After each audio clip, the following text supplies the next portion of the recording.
Hey guys, disease X. Are you scared? Are you scared? I'm just kidding. So first of all, I sent my prayers to some of my ex-coworkers and some of my ex-students in China, and I'm worried about them. And I'm not saying that it's not happening, because I believe that it is. But I also have noticed a pattern of disease occurrences, disease pandemic scares, which sometimes I'm like, what are they trying to distract us from, right? So you remember, if you guys don't have goldfish memories, you remember, oh, it's Ebola, Ebola's coming. Oh, it's SARS, SARS is coming. Oh, it's Zika, Zika's coming. Like, all our heads are gonna shrink. It's gonna be awful. So now it's disease X, okay? One thing that's keeping me calm and not freaking out, okay, is kind of knowledge of germs, my knowledge of what I know about germs. So let me explain. So what we know, most people know about the father of germ theory, Louie Pasteur. His theory is based on the current medical model that we abide by, or the mainstream medical allopathic model, all right? His theory is germs are everywhere. They're around us. They're going to attack us, and we have to build defenses to attack ourselves from these germs, e.g., vaccines and medications, okay? So this theory leaves us largely dependent on the pharmaceutical industry. The pharmaceutical industry loves him because they're the reason, or he's the reason why they're able to keep people sick. They make business off of keeping people sick and not curing them, okay? So now there's another guy who was Pasteur's contemporary, who was Beauchamp, Antoine Beauchamp. He is a scientist as well. And he believes in terrain theory or cellular theory. And this is a theory that as long as our immune system is fortified, our terrain is fortified, it doesn't matter what type of pathogens, viruses, funguses, all the stuff that we come in contact with, our body will be able to fight them off fast, or we won't get sick at all, okay? We're not going to be vulnerable to these things as long as we keep our immune system fortified.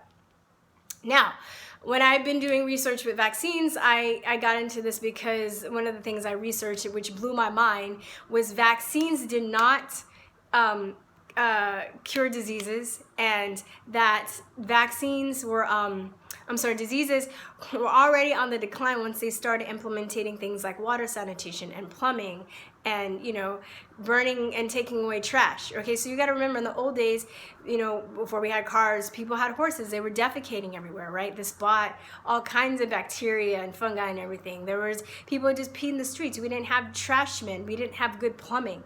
People were drinking out of water that they would use the restroom in. It was gross. And a lot of places too were overcrowded. They had people were tightly packed in one space. All these things brings diseases into a society, brings pandemics, okay? So what I would do, and I forgot to mention that the pharmaceutical industry hates Beauchamp because it makes us very independent. It makes us responsible for our own health, okay? So that means that if you're getting the right nutrition, if you're getting, if your immune system is intact, if your stress levels are low, your immune system is functioning correctly, you have good microflora in your belly, because that's where 80% of the immune system is located, then you won't be susceptible to these diseases. So even on Wikipedia, they try and write this guy off as a quack, as a nobody, but they don't want people to know.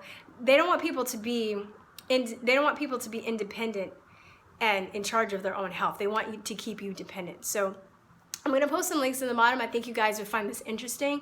Please go and look it up and compare. They want people knowing about Beauchamp or Beauchamp. I don't know if I'm saying it right, because they don't want people to be responsible for their own health, because the pharmaceutical industry makes money off of keeping people sick and not curing diseases and hiding diseases from people that want to get better, okay? With that said, I've been to Hong Kong. I haven't been to mainland China. When I've heard about mainland China, the pollution is horrendous, right? There's the smog is really bad, all of the food's contaminated, a lot of the food's contaminated, even a lot of the herbs that I know, I have friends that are herbalists that they can't even get a lot of herbs and spices and stuff sourced from China because a lot of the pollution that's in the air and stuff has actually gotten into the soil, into the water. It's just awful. So, but these are perfect breeding conditions for disease. So if somebody wanted to release a bioweapon or something in China, then that would be the perfect place to do it. I, for one, don't think that it's going to happen in America under our clean conditions, under our sanitary conditions. I think it's going to be very, very hard to get like all of Los Angeles sick or all of New York sick or something like that. I think they've tried, and I think because of the terrain theory, it will affect other people, well, it won't affect others, okay? So I don't think that, you know, you think about stuff like the Black Plague, they say, oh, a third of the population died, but they never talk about the 2/3 of the population that survives. What were those people doing? How come they were exposed to it and they didn't get sick? You know, just something to think about. Another thing that they're not thinking about or they're talking about is the fact that they're doing things like growing, you know, a lot of the viral vaccines are made by growing diseases on aborted fetal tissues, right? And these things they're mutating and they're becoming increasingly tumorigenic. You know, they're putting other viruses in. I'm going to put this in the bottom. There's a really good talk by a journalist who did some investigation talking about that they found oncoviruses, that means cancer-causing viruses, in some of the vaccines, and they knew that they were in there that they got from the chickens that they were growing the viral vaccines on, and they left them in the vaccines, and people are injecting them into babies, okay? So now you're having this large incidence with children with leukemia when they knew that like oncoviruses had chicken leukemia. It's crazy. They're not talking about stuff like they're, you know, genetically modifying mosquitoes. They're supposed to be, you know, living vaccines. Okay, they're not talking about that.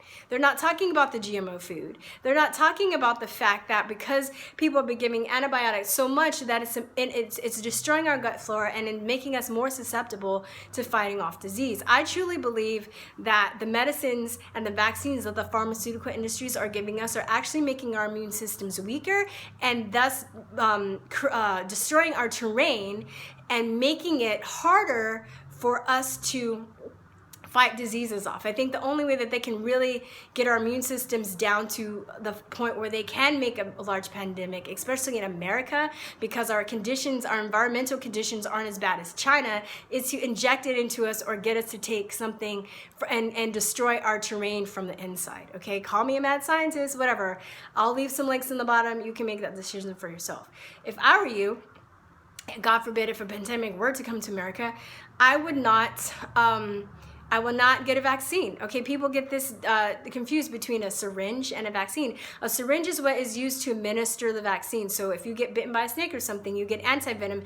The antivenom is in the syringe and it's administered to you that way. But the vaccine is what is in the syringe, okay? So when you get vaccines, it's supposed to be a preventative. So technically you're not, according to their theory, the mainstream medical theory, you're not supposed to get a vaccine if you're sick. So all this bullshit like in Contagion and all these movies where the virus is cured with a vaccine, that's not even like, it's not even like their medical theory. It's not even, it doesn't make, it's bullshit, okay?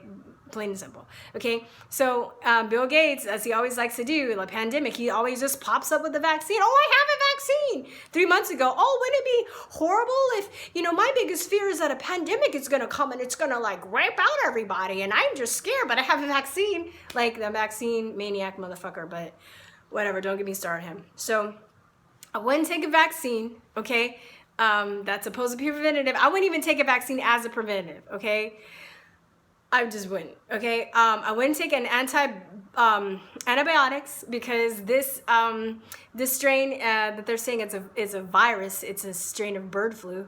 It's a virus. And antibiotics don't work on viruses. They work on bacteria. Against bacteria, against bacteria. Doesn't work on viruses. So I wouldn't be fooled into taking an antibiotic. Plus, if you do have to take antibiotics, and in case of extreme emergencies, I would immediately try and reflourish with my gut with probiotics and any other, like, you know, kimchi, sauerkraut, pickles, fermented foods. That kombucha, kefir are fermented foods, but I think kefir could have sugar in it. No sugar, because even though kombucha is fermented and it tastes really good, it still has sugar in it. And you also would want to avoid sugar because that's something that lowers your immune system, okay?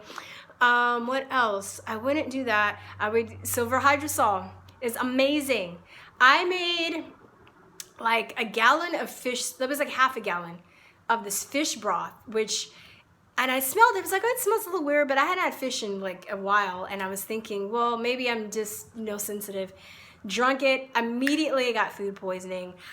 I swear to God, I took an ounce every 30 minutes, like 2 tablespoons every 30 minutes of silver hydrosol, colloidal silver, which is basically silver infused with water. 4 hours later, I was completely back to normal. Not like, oh, I'm feeling a little better. No, like it never happened. So I take that stuff with me when I travel. Like, silver is magic, okay? It can kill viruses, bacteria, fungi. It also has regenerative properties. But if you take silver, it does kill a lot of stuff too, and I would reflourish my microflora in my belly. Yeah. So Disease X, I just wanted to, you know, put that out there. What are they distracting us from? Because anytime there's some kind of disease, they'll scare. There's always something like the IG report that they want to distract from. So, you know, just stay clear-headed. Don't let people control you with fear. And yeah. All right, guys, I think that's it. See you later. Peace and love. Bye.